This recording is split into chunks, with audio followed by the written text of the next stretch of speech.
Welcome to Realms Unknown, a sci-fi and fantasy podcast brought to you by The Bugle. Our scene, seen through the velvet curtains of a player's wagon, is the valley, fields of lush green tumbling towards a city of towering spires and deep, twisting alleyways that darken as the sun sets. The air hums with secrets, money, sex, death. The darkness of the alleyway draws the eye, that patch of shadow darker than it ought to be. Ah! A black cloak detaches itself from the shadow, becoming the silhouette of a lean figure moving swiftly across the rooftops. The hood slips to reveal a face, a scarred mercenary with a sharp jaw, dangerously handsome. Shadows fall again over the face, and as it emerges back into the aura of a lamp, we see the smooth face of a noble. In the ballroom across town, Keris Vane stands among his fellow merchant lords, swaying slightly on his feet and making a fool of himself.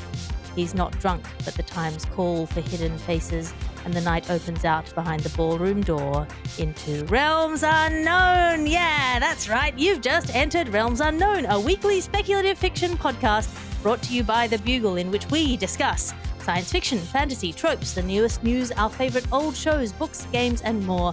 I'm your host, published author and comedian Alice Fraser, and my companion on this journey, the Strider to my Frodo Baggins, the Howl to my Sophie, the Vin as Valette Renew to my Prince Elend, the Master to my The Doctor. It's Tom Neenan. Hello! Thank you for throwing in a Doctor Who reference at the end there. I feel very welcome now. Genuinely, just for you, I thought it would make you happy. A reminder to our listeners to subscribe to the Bugle channel, and all of the books that we cover here are in our affiliate store. There's a link in the show notes. Anything we mention in the show, we do try to make a list of in the show notes. So go there. If something sounds good to you, you can probably find it there. And that brings us to our news section. All of the news, none of the news, some of the news. This is the news that apparently Tor Books has announced a hot commie summer. Mostly an article that was published by Reactor Mag that is getting a lot of reaction among the more reactionary sci-fi and fantasy readers. An article was published in Reactor Mag called Backlist Bonanza, 5 underrated books for a hot commie summer. And some people are quite upset. Tom, how do you feel about that? Are they upset just at the mere evocation of communism in any of its forms? I think it's sort of Tor has gone mask off, I think is the headline that I saw that drew me into this well of suffering. Yeah. Yeah, I don't think... Basically, I'm not hot on what terminology people find particularly, sort of worrisome, in the sense that, like, if you go to America and the word socialism is the worst word that you can say to anyone, and people who espouse anything with regard to, like, socialist ideals would just never label it as such for fear of being sort of dragged. So is it that the kind of situation where they're like, people are just sort of, oh, I see, you want to, whatever they perceive this sort of bad thing to be? So as far as I can tell, the chain of cascading influence is that Zoran Mamdani won the mayorship of New York, which led the cool kids who like to be seen to be interested in politics but don't necessarily like to do that much politics, to announce that this was going to be hot commie summer, like, right.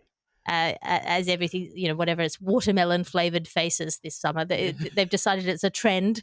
Yeah. Any good movement lives to see itself commercialized. Yes, we all are the Che Guevara on the t-shirt eventually. Che Guevara, hot Latin lover, or flop in the sack. Yeah. Which revolutionary comrade are you? I'm Samantha. Okay.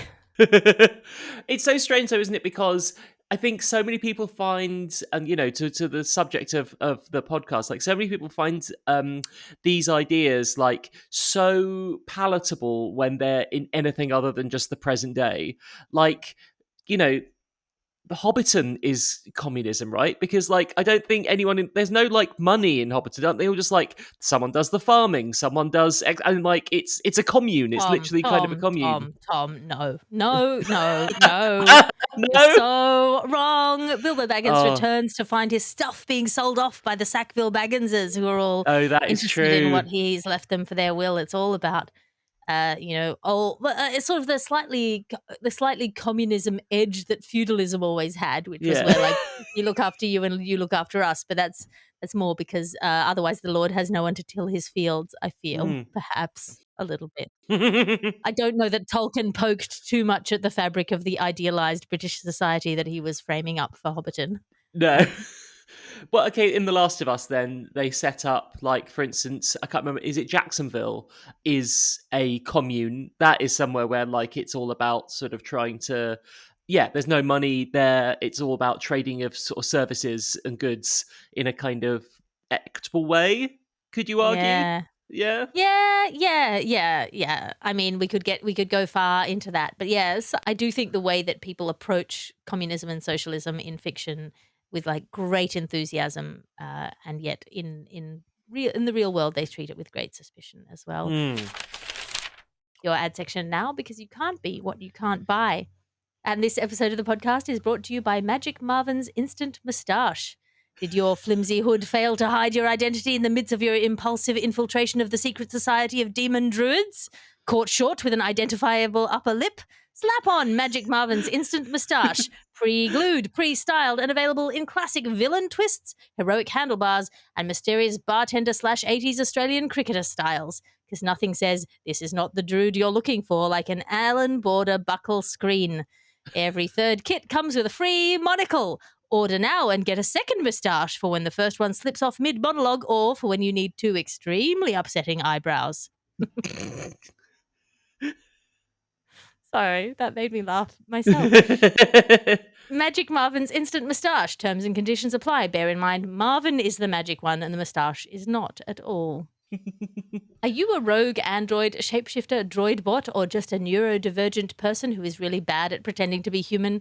The Blagatron 5000 clone skin human skin suit. Men, women, hatchlings, surreptitious disguise for party's office, now with realistic sweat glands, is available now and will fool even the most suspicious Harrison Ford or local family member. Small talk, we've got you covered. How's the space weather today, Waste Disposal Officer Bevan? Romantic scenario? Don't sweat it.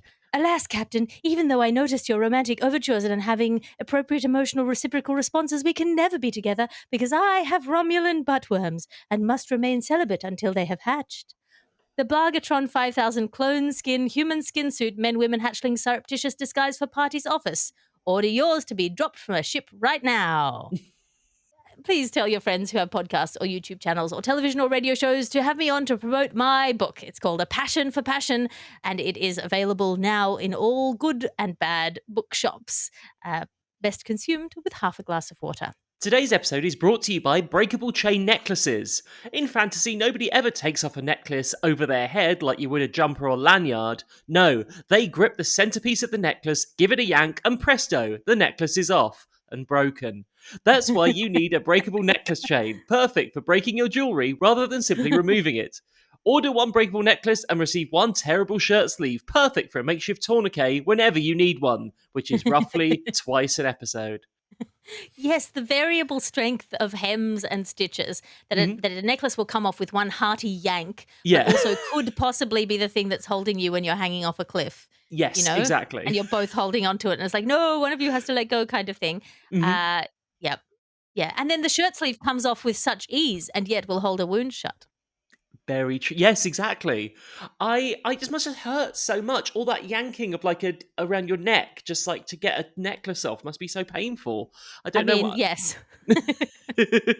Oh yeah, I was watching. I mean, I think it's Lord of the Rings is the main perpetrator of this, but there are a lot just people who it's just one yank and then it's off, and you're like, but why are you just breaking the chain all over? It's just it just irritates me. I blame Big Blacksmith. Yeah, They've propagandized us all. Exactly. Just want to, you have to go back and have have it mended every single time with the big hammer that they use, the big sparking hammer.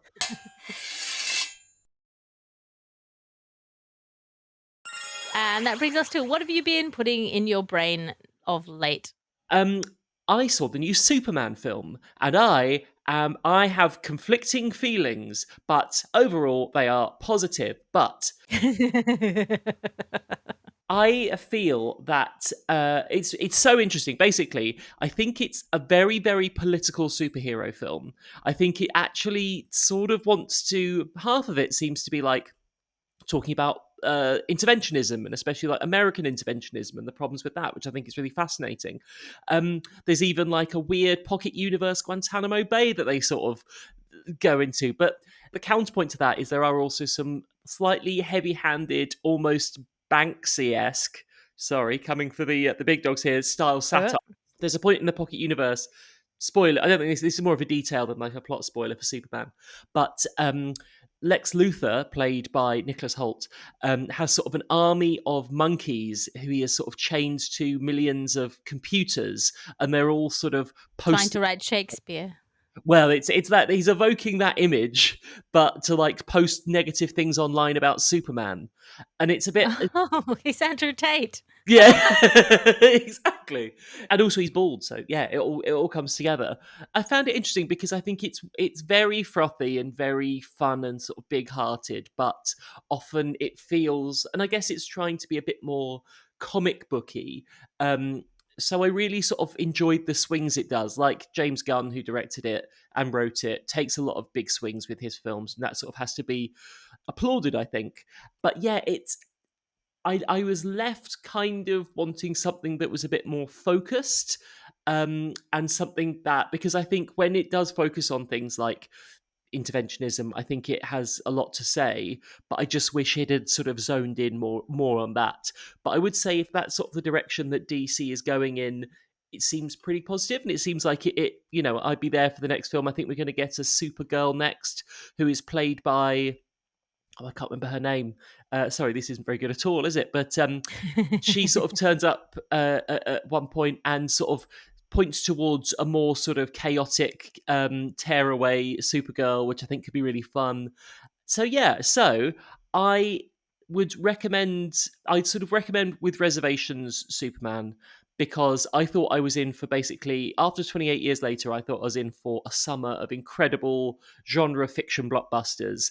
And not, I think 28 years later is still the standout for big swings, thematic kind of dedication to thematic sort of explorations, and everything else has come up sort of short for me in that. But you know what? I'd give it a solid 3.5 stars. And how many films have I directed? Big fat zero. So well done, James Gunn. Well done, James Gunn. Yes. Guns don't kill people, they kill franchises. I have read Buffalo Soldiers, which is by Maurice Broaddus. It's a Oh, yes. steampunk alt history novella with a spy who's trying to ferry a young boy across the border to freedom and safety. He gets caught in the middle of a bigger colonial conflict. It's alternate Mhm. history from a black diasporic perspective, Oh, and wow. a lot of fun. I really Hmm. enjoyed it. I recommend it. I cannot 100% recommend it because I did read it asleep on a plane with a baby on top of me. So I feel like anything that you read on a plane, you're so grateful for Yeah. the entertainment that you automatically add maybe 20 to 30% of enjoyment on top of it. So I think it's a really, really good book, but I could be 30% off my targeting. Nice. So I highly recommend it. And that brings us to Trope on a Rope, where we each week discuss a particular trope that we love or love to hate, and every time we see it, we notice it in books or movies or games. Tom Neenan, what is your Trope on a Rope? My trope on a rope this week. Now I'm referring to we've got a little WhatsApp group, guys, that we sort of have a think about what we want to discuss, and I want to get the phrasing right on this. So my trope on a rope is ominous portents that have double meanings. Yes, yes, you will Finally. end the empire or whatever. Yes. Yeah, so I mean, okay. Let's go back to the original. So probably one of the people who started this was the bard himself, Shakespeare. He was there in Macbeth, which is technically, I Oedipus? guess. Oh yeah, Oedipus probably is the first, isn't it? Mm. Although isn't that more dramatic? Well, okay, let's get into this. So I was thinking Macbeth, which is technically like fantasy genre fiction, because there are witches and they do have the power of foresight, which is something that isn't isn't true in the real world. And they say that no one woman born can kill Macbeth. And then of course Macduff was from his mother's womb untimely ripped, which is, yeah, a bit for the time anyway. That was an acceptable twist. You throw forward, you look at is it Eowyn, who, when she Yep. kills the Witch King, because the Witch King can be killed, no man can kill the Witch King, and Eowyn says, "I am no man." A Yes. lovely, so it's a double meaning, which is you think that it means he's immortal, but actually it means that he can only be killed by a woman. Love that. Yep. One of my favourites, because I have to mention it, in Doctor Who, there is someone sort of with the gift of prophecy who's sort of been driven mad, and he says the Doctor has a secret that that shall go with him to the grave, and it has been discovered. And all the while, half the episode is them saying, "Okay, what is this secret?" And it takes the Doctor to go, "That's not what he's saying. He's saying it will go with me to my grave." And my grave has been discovered, which is very satisfying. It gives a little tingle. And also, there's things like in The Rise of Skywalker. Is it The Rise of... No, it's The Last Jedi, when Snoke is sort of describing what Kylo Ren's about to do. And he says he looks into the eyes of his enemy and he strikes them dead. But you know what? Snoke doesn't realise. He's the bloody enemy. He's the enemy. Yes, yes. Also, I think a really good example of this, and I have recommended this before, I will continue to recommend it, Naomi Novik's The Golden Enclave series, in which our protagonist is essentially living under a prophecy that they are the Dark Lord, that they will bring down all the enclaves of the world, and the enclaves are the only things that keep wizards safe from roaming sort of demonic forces that want to eat their energy. And so basically the structure of the books are that children who have wizarding powers must go to wizarding school, and wizarding school is really brutal and horrible, and has not quite enough resources for everyone. And these Maas, these malevolent spirits, are coming in because they're very drawn to the power of children, and the children have no defenses up. So your chances of getting through wizard school are like maybe 6 in 10, and your chances of surviving in the outside world are like maybe 1 in 50, right? So you're kind of sending your children off to probably die rather than keeping them at home to almost certainly die. Yes. But then when you grow up, you can get into an enclave and work inside the enclaves, which are sort of semi-capitalistic kind of corporation analogs. But she's going to bring down all the enclaves, and this so essentially she's going to be the baddie, and she knows it. But then how that prophecy plays out, delightful. Oh, is it satisfying? It's very satisfying. Naomi Oh, Novik, okay. good YA, lots of fun. Maybe, hey, listen, we don't get too political on this podcast, but maybe if you're looking for a wizarding school world that maybe doesn't come with a lot of extra real world baggage, that might be a good one to give a read. Yes, I don't know anything about Naomi Novik's politics. Isn't that lovely, though? Isn't that lovely to not know? The politics inside the book are very pleasing to my that's good. aesthetic sensibilities. So, let's ride on Brilliant. that until and unless a headline smacks me in the face. Yes. And that brings us to our subgenre deep dive of this week. Our subgenre deep dive, which actually it's not a bad segue, is disguises. So from heroes in the heart of the enemy camp to the Wicked Witch sneaking Snow White and Apple, disguises are a lot of fun. Could be Superman's glasses, or Rhysand from ACOTAR pretending his submission in the evil court of Amarantha. Disguises open up worlds of possibility for plot and character. As always, if you like this subgenre, feel free to go over to the Blue Sky. Each week, we put up the subgenre deep dive a little bit early, and people give recommendations, just cascades of excellent recommendations.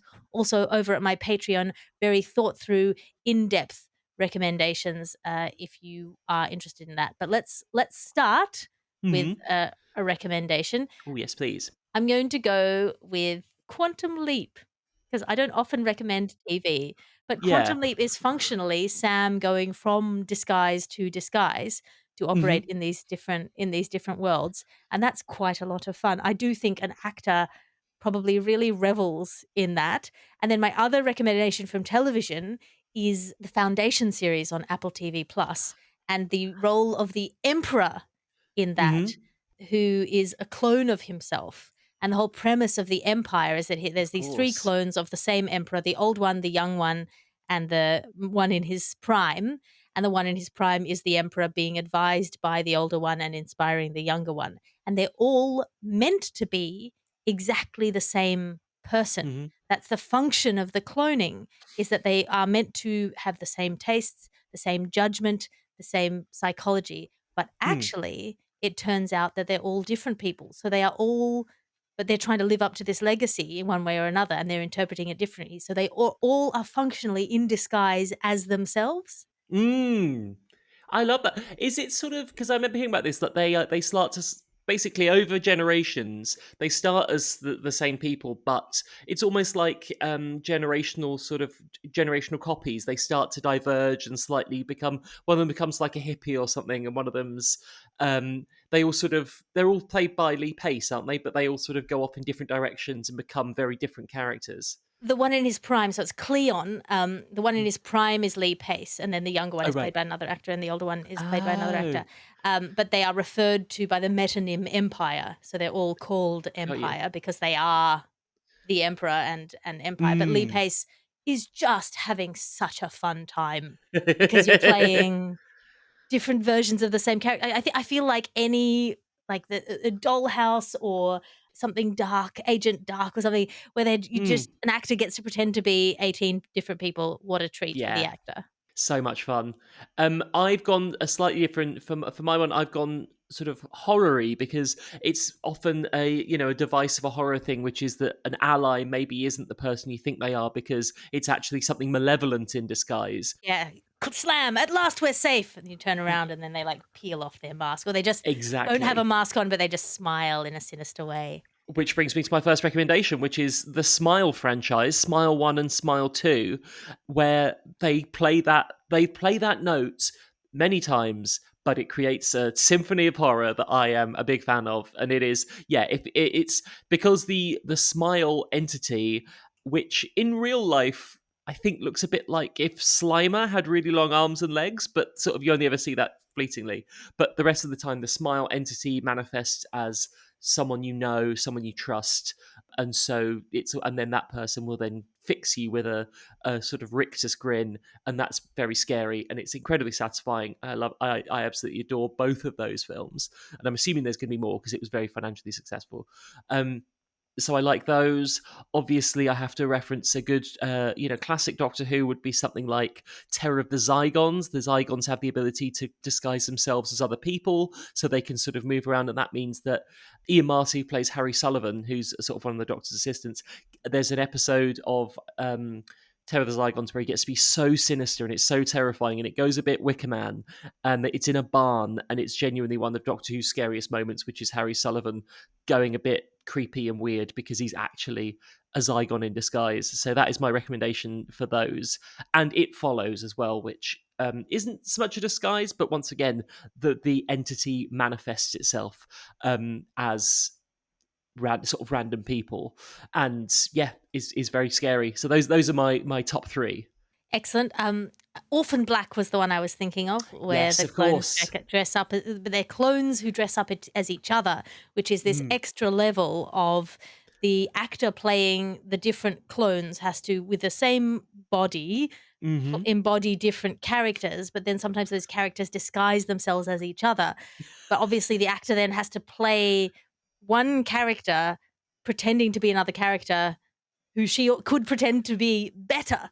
So which bits of that character get carried across into the Hmm. playing of the other character? What fun and what a treat. Wonderful. Orphan Black. And Sherlock Holmes is always off at it off page. James in the comments of my Patreon reminds me that Sherlock Holmes does a lot of disguises, but you never see him doing them on in book. We just have to imagine them. Yes, of course. It's the weakest element of the Sherlock Holmes lore for me is him sort of when he'll pretend to be a doddery old man or something, and he'll sort of get some information from someone by sort of being a bit clumsy or something, pretending to be someone else. I think so. What he's also a brilliant actor and mimic as well as everything else. I find that all a bit far fetched. But then again, maybe I should just roll with it because it's Sherlock Holmes and it's silly nonsense anyway, but a lot of fun. We did a deep dive into Tamora Pierce. So the Lioness series comes back to mind, in Oh yeah. which Alana, who's our central character, disguises herself as her twin brother in order to do knight training Mm. and sort of bonds and makes friends with her fellow knights, but is functionally for 5 or 6 or 7 years until she graduates, lying to the people she loves most in the world and trusts most in the world, and the implications Mm. of that and the kind of the long form. And it is YA, so it's dealt with a little bit maybe glibly, but I don't think unfairly. I think Mm. there's some real implications to the trickery that kind of carry on through the rest of her life when she finally unmasks. Nice. So that's a really fun one. Any other recommendations from your end, Tom? I tell you what, I didn't watch probably the most recent disguisey show, which I didn't see through to the end, sadly, is the Marvel Secret Invasion series. Partly for the reason that I thought I would. I'm not good at following plots. I find often sort of spy stuff quite hard to follow. I love slow horses and those kind of things, but because it's the Krulls in that who have the ability to disguise themselves.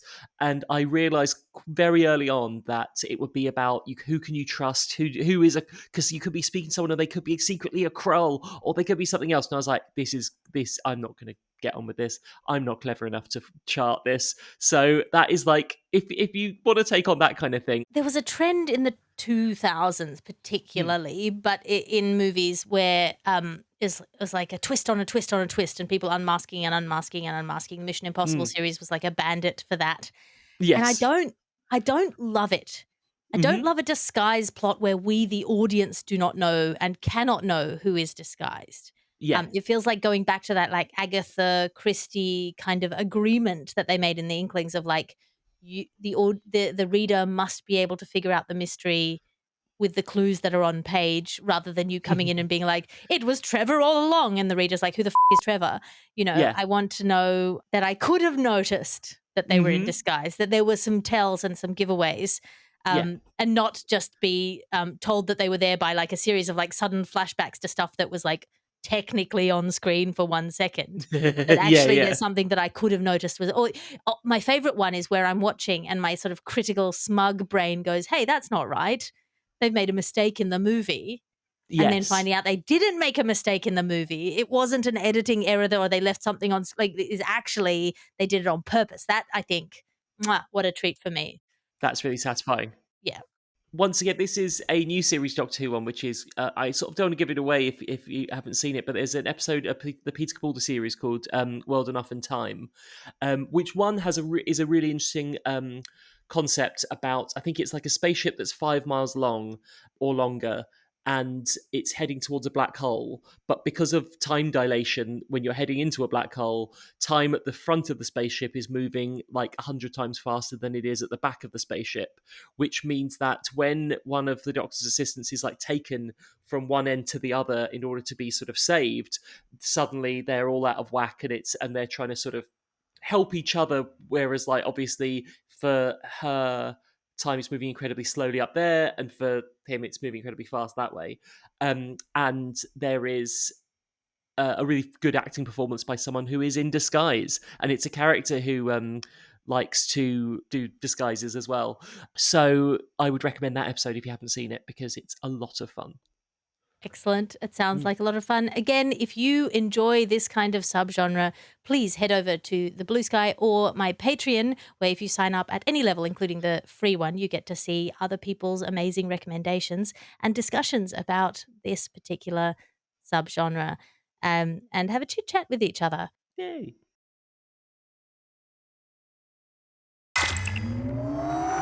Which brings me to the Minds of where each week we talk about shows or books that we loved that have maybe not aged as well, or that we might have questions about Hmm. bringing and recommending wholeheartedly. Tom, have you got a Minds of So this isn't like we've discussed previously about sort of real egregious ableism and sort of coded racism and stuff. And this isn't awful. This isn't like a terrible crime that people have committed. I just think it's an eye roll from me, which is sort of the it's sort of implied pansexuality of sort of extravagant characters who never actually manifest that pansexuality in any way on screen, but they'll occasionally they'll reference something like, oh, especially in like sci-fi stuff, they'll mention some sexual escapades with like three different species at the same time, and it's sort of meant to be an offhand sort of haha, aren't I so devil may care, when actually if they would never show the other side of that. I think that Russell T Davies was quite critical of the Loki series, because sort of Loki just drops in like a reference to like, well, I had a dalliance with some male person from history or whatever, but obviously that they're reticent to show that on screen, and so it's all just these like past exploits that they've been doing. It's not like the worst crime in the world, but I think as you're fleshing out characters, sometimes it's better to it's rather than just like using pansexuality as a shorthand for, or bisexuality, whatever your taste is. I'm slightly out of my, as you can imagine, I'm slightly out of my comfort zone here. To sort of to make a character seem flamboyant and otherworldly, while never actually sort of examining the I guess the real world implications of that kind of thing. Excellent. My minds of is slightly less kind of moral, maybe. Hmm. It's Johnny Mnemonic, but the Keanu Reeves movie of it. It's about a data courier, and Hmm. he stores confidential files in his brain implant. First of all, I don't, much as I love Keanu Reeves and I'm Hmm. enjoying the Keanu Reeves renaissance, I don't think it's a good translation from one medium to the medium of movies. I Yeah. think the story is better. And that said, he can store, I think, 80 gigabytes of data in his brain, which to the modern sensibility, like I just cannot get over it. Like Yeah, yeah, I cannot yeah. see past that to the like science fiction futurism of it. Like I remember my mom's 1985 Apple Mac, and I think it could store like 1 megabyte, and like being really impressed. It's like Yeah, 100 yeah, books. Um, yeah. but yeah, that I think has aged badly. And it makes me think about the ways in which sci-fi now is not going to age well. The things that we haven't thought through about what the future might look like. Yes. It didn't future-proof itself. Yeah, and the question always for me with the Minds of is, would you Mm. still recommend it? And I think I would probably recommend it. And this is like maybe a cop out on the Minds of but like I'd recommend watching it with someone and like have it, like with a child and explaining to them that back in the old, like it feels like an educational tool now rather than a thing that you can just enjoy for itself. Yes. Which Yeah. feels to me like the sort of the antechamber to enjoyment. It's like, oh yes, you can't actually enjoy this anymore, but it is interesting in a lot of ways. Interesting. Yeah. FYI, just online neural network yourself is my Johnny mnemonic. Does that work? Yeah, Yeah, that sort of works. close enough. Close Yeah. enough. And a reminder to you listening to subscribe to the Bugle channel to get all of this Bugle World shows, and all of the books that we discuss here are in our affiliate store. There's a link in the show Ooh. notes. So just as an action item, my brave adventurer, please slap on a Richter's grin and smile sinisterly at a loved one while enjoying the Smile films, one of Tom's recommendations for genre fiction involving disguises, which is our subgenre deep dive for this week. And for his now Doctor Who tips that have become traditional, try Terror of the Zygons from 1975 for one of the Doctor's creepiest moments as a Zygon in disguise. Or read my recommendation of Deadly Education by Naomi Novik, which is the first book of the Scholomance trilogy. I got it wrong. Every time I recommend it, I've been calling it the Golden Enclaves trilogy, but it is in Hmm. fact the Scholomance trilogy. I think it goes A Deadly Education, the Golden Enclaves, and then The Last Graduate, or maybe the other way around. Got you. I'm just going to keep mentioning them, probably wrongly, until you've all read and enjoyed them. And for completion's sake, Supergirl is played by Millie Alcock. Thank you very much for getting that. It's one of those names that I was going to say it, and then I was like, if that's wrong, that's mad. So I'm glad I had that confirmed for me, and I'm looking forward to Millie Alcock in the Supergirl movie that's probably going to come out at some point in the future. Yes, big appreciative smile if you're on a public transport for our editor, Ped, who hauled up those corrections for us. And that brings us to the end of this week's episode of Realms Unknown. Tom Neenan, where can people support you online? I have an Etsy store, sure, for my art, and you can go to Tom Neenan Art on Etsy, and you can. I try and do. I'm going to start again soon. I'm doing a series of sort of comedians, UK comedians at the minute. Otherwise, I'd paint an Alice Fraser to go on sale. But I have to be, I've committed to this now, and I've got to do the UK comedians, and then I'll expand it out to international comedians. Hop on there, and see if anything takes your fancy. First of all, I really like your paintings. Second of all, I like that you are doing something well and getting better at it in public. I think that's a really nice thing to be part of. Thank you. So I really like that. It's sort of a delightful thing to participate in. I can be found in the UK right now. I'll be doing a preview of my show, A Passion for Passion, with Tiff Stevenson in Hemel Hempstead on next Saturday, which is the 26th of July, something like that. Mm-hmm. And then I'll be doing the Soho Theatre with A Passion for Passion from the 6th to the 9th of August. Then I will be in Edinburgh from the 11th to the 25th of August. Go to Patreon, patreon.com/Alice Fraser. That is now where I make sure to put everything, basically because you just can't recommend the algorithms anymore to, I feel like people who want to know what you're up to, who then subscribe to your whatever on whichever app, no longer see the things that you're doing. So I just remember back in the day, you used to be saying, oh, I'm in Camden tonight, and people would come. And now what I get a lot of is like 3 weeks later, someone's like, hey, I just got served that you were in Camden 3 weeks ago. I really wanted to come. So patreon.com/Alice Fraser. This is a Bugle podcast and Alice Fraser production. Your editor is Ped Hunter. Your executive producer is Chris Skinner. I'll talk to you again next week. Goodbye.